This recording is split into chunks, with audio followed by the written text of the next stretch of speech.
Jednog dana, kada je dječak odrastao, Bog je pozvao Abrahama i rekao mu: uzmi svog sina kojeg voliš i idi na goru koju ću ti pokazati i prinesi ga meni kao žrtvu. Dan kasnije Abraham ustade rano i uze svog magarca, drva, svog sina i svoje sluge i krenu na put.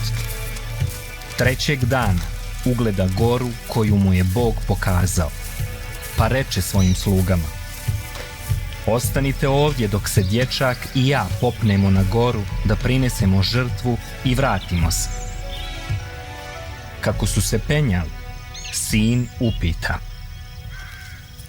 tata, drva su ovdje, žar je ovdje, ali gdje je ovca koju ćeš prinijeti Bogu? Abraham mu odgovori: Bog će providjeti, sine moj. Kada su stigli, Abraham je pripremio drva, svezao svog sina i položio ga na njih. Uzeo je nož kako bi ga žrtvovao.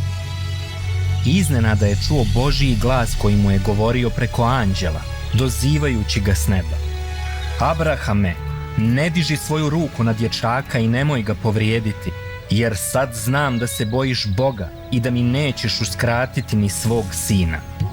Abraham se okrenu i ugleda ovna koji se rogovima zapleo u grmlju, te ga uze i postavi na drva kao žrtvu umjesto svog sina. I on nazva to mjesto: Bog će se pobrinuti.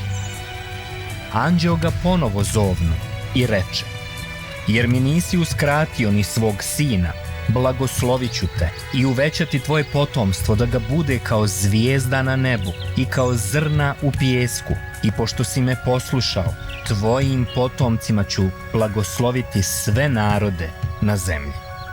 Abraham siđe s gore sa svojim sinom i uze sluge i magarca, te se vratiše odakle su došli.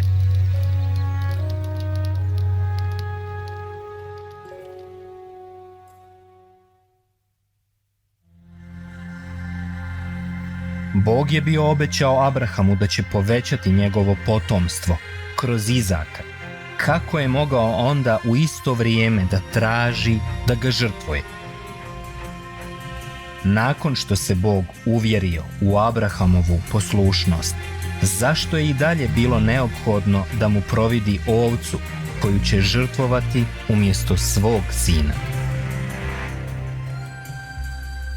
Kako je ovo iskustvo uticalo na Abrahamovu vjeru i povjerenje u Boga?